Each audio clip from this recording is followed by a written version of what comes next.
r/AskReddit. Serious, Redditors who were once homeless. What was the scariest, creepiest part about being out in the streets? Spent 2007 to 2012 homeless. Most of that was my teenage years spent with my father, also homeless. The scariest thing is spending the evening in some homeless shelters, or out of them in this case. I was in one in Portland, Maine. My dad was assigned a spot to sleep on the floor because they were overcrowded that day. They didn't have a spot for me, so I slept across the street in the garden of the local Catholic church since the priests don't kick people out. It was a popular place to sleep when the shelter was overbooked. I remember sleeping in the grass near a couple whom I overheard talking about robbing me for well over 20 minutes. I didn't let go of my knife all night. The most surreal moment was a short stint in 2010, when I walked into the 400 square foot studio apartment my dad had finally been able to afford for a short while, and asking him, "This is all ours?" We lived like kings that few months. The thought that someone would find your camp and ruin your shit was a real concern. Also, just finding somewhere to sleep that is secure. One morning, early, I was sleeping in an abandoned warehouse up a set of stairs nearly in the rafters and was woken by 4 raccoons like 4 feet from me eating my bag. Having to shit in the middle of the night is also awful. Being homeless is only scary for a couple of days. There's depression and boredom that are your real enemies. Your body and mind go into a sort of hyper survival mode and there is no room for fear. I have this weird tendency to stumble upon homeless camps that are very clearly supposed to be hidden, and it always makes me super uneasy. Doesn't help that that's apparently a huge fear. How little you matter to anyone. There are 2 kinds of people I learned to avoid very quickly: groups of young men, teenagers, and fellow homeless men. If someone's gonna duck with you, they'll fall in one of these groups. And people may watch disapprovingly, but they won't do anything to help you. It's less important to most people that you be somewhere safe or with a bit of shelter from the weather than it is that you be where they don't have to see you. Most of your interactions with people such as the police, who in normal life you consider to be concerned primarily with your safety, when you're homeless are more about making you less inconvenient to others. Everyone is gonna try to steal from your ass, so watch your shit. Keep your mouth shut and find a good place that is desolated from nocturnal animals and a-holes. What are some considerations when looking for places to sleep at night when homeless? This also interests me. Someone once told me that she bought herself a padlock and would lock herself into the dugout at the public ballpark at night. As long as she got up and out early, she would sleep well and not have any problems. While I was briefly homeless, I spent my nights in graveyards for obvious reasons, and I was thankfully never bothered. Funny enough, while being a car bum in my late teens, I felt even less safe. I was bothered on 3 separate occasions where I had random people knock on my windows, right clamped on the side of my car in the dust, and the worst was a night when I woke up to see someone just staring at me from the driver's side window, only for maybe 10-15 seconds, but it felt like an eternity. I just froze and eventually they went away. It doesn't really need to be said, but just leave people alone. They already have things bad enough as it is. Bugs. I used to sleep behind dumpsters, and the fear of roaches crawling on me in my sleep was enough to make sure I only slept 2-3 hours. Made me try to find hospital bathrooms and just lock the door for 5-6 hours. Did the hospitals ever give you any problems about it? I've seen a lot of hospitals with facilities are for patients and their guests only signs, which I assumed was a nice way of saying homeless people not allowed in here.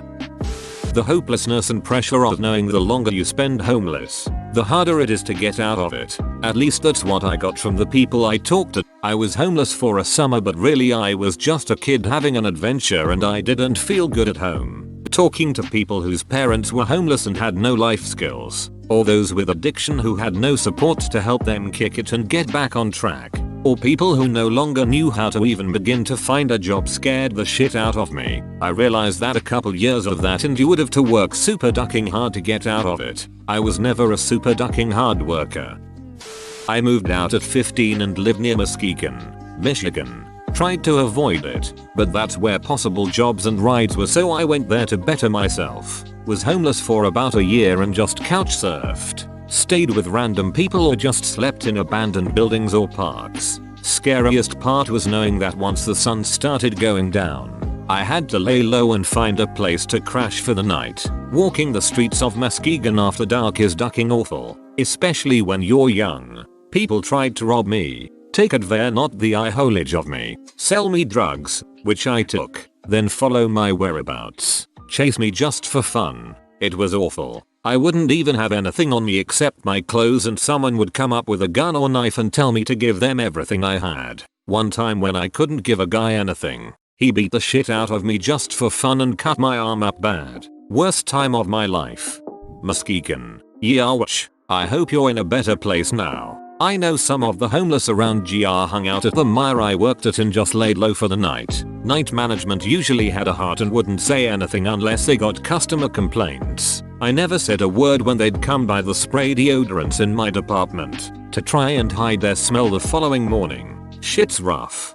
Damn. It's nice to know there are nice people out there. I did sleep in the Kmart that was there in Muskegon a couple times. They never knew I was there, but I got to know some of the workers and one security guard there because I spent a lot of nights there before I got my essentials bag, which was just one of those small stringed backpacks. I would use deodorant and mouthwash toothbrushes from the hygiene aisle to clean myself up until one day some random stranger bought me some toiletries. After that, a friend let me have a bag. My essentials bag coil, not the Holleen said toiletries, my knife, my most current school id and my wallet. That bag was kept on my person at all times. I'm so thankful for all who have helped me when I needed it and the people who helped shape me into the man I am today. Now I am 21 and for the first time in my life, live a stable, comfortable life in my own apartment. I've got 2 jobs, food in my fridge, a car, 401k and I'm happy with my life. It's truly been a journey and it's only up from here. All the people who assume you'll have sex with them for money. I was a young man at the time and I would get propositioned daily, mostly by creepy ass old men. The scariest bit would probably have been knowing that someone could kill you and no one would really care. The scariest bit would probably have been knowing that someone could kill you and no one would really care. Too right. I'm in my second spell of homelessness. I have no friends or family to notice if I go missing. If I get murdered and my killer should take my wallet, I'm just another John Doe. Winter. So true it's not even funny. I was once caught out in some terrible winter weather and thought I was dying of hypothermia. You don't know what cold is until your lips go blue and there's a noticeable delay in thinking move your arm and your arm actually moving. I'm currently in North Dakota, and no way am I going through that shit again. So I'm trying to move to the south. As a girl, the constant sexual harassment and rape threats. I was always in the hood when I was homeless. Guys blocking your way to leave with their trucks to ask you to suck their dong for $15 and if you say no they drive in front of you even more if you try to leave. Just knock his side mirror off and run.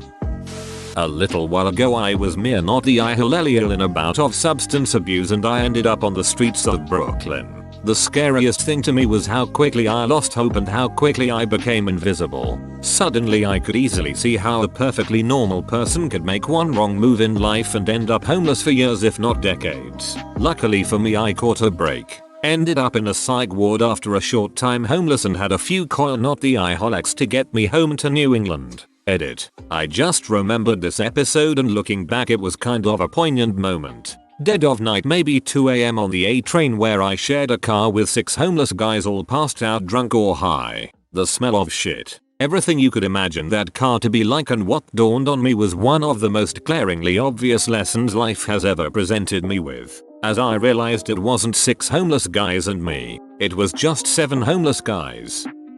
I hate the dark. It's stupid I know, but I always felt like something was coming for me. I always had to find a corner and hide from the other homeless. I don't know if I had to hide, but I was very young and I'm a girl and I'd had my head filled with how every unsupervised girl got raped repeatedly. I thought I would literally be raped to death if anyone found me. On the upshot I rule at hide and seek, and I can almost sleep well outside of a corner. That sounds like a terrifying experience. Sounds like you are in a better place now. What were the details surrounding your homelessness, if I may ask? I made a separate account because I don't want this associated with my regular one since I got my life back together. I used to sell services to random guys which helped me get out of being homeless after a few months. I'm not gay but I was desperate to get out of my predicament and did what I had to.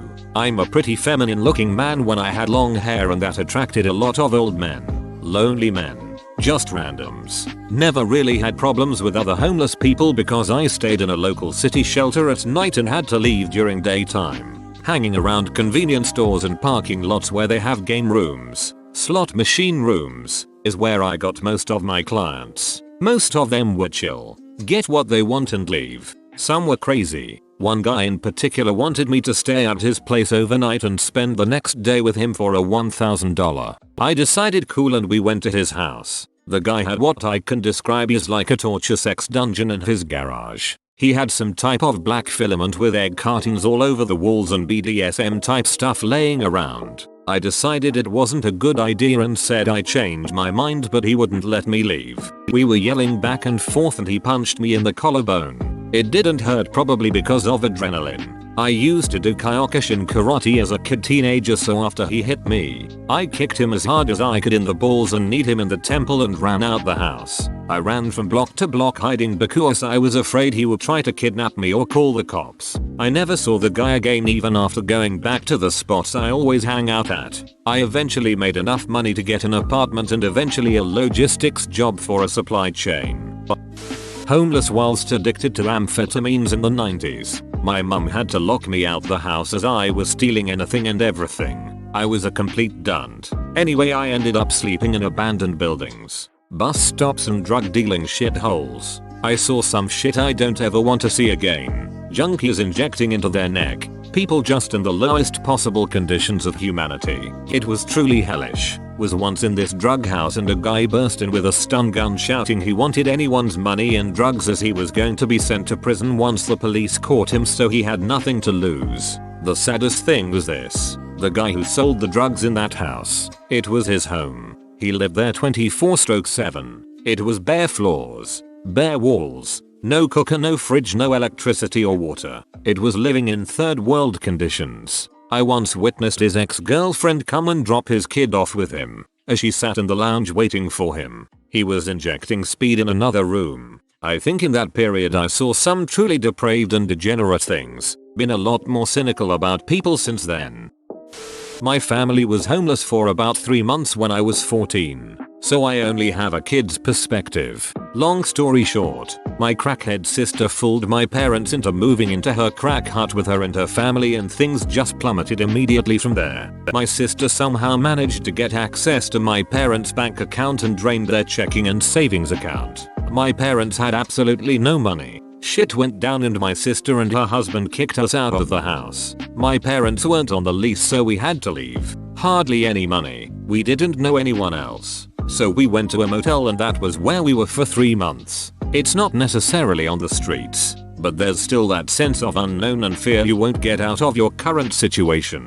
And it was hard because motels cost money as well. So my parents were probably paying about $400 a week to stay in a motel which was probably a third of their weekly income combined. All the while struggling to save up for the down payment on a house, feed me, and eventually 4 kids, my sister's kids, and more. Being a kid and having no control over my situation and the unknown was the scariest part. I was worried my parents would be at risk of having me taken away because they weren't providing enough for me. I didn't resent them by the way. They were doing what they could, or worse. I was worried eventually we wouldn't be able to afford to stay in a motel. It was also embarrassing. Our old apartment wasn't too far from the motel we were staying in. So I went back to taking my usual bus home from school, and the bus stopped right in front of the motel. So I'd awkwardly stand around and wait for the other kids to walk home before turning around and going into the motel.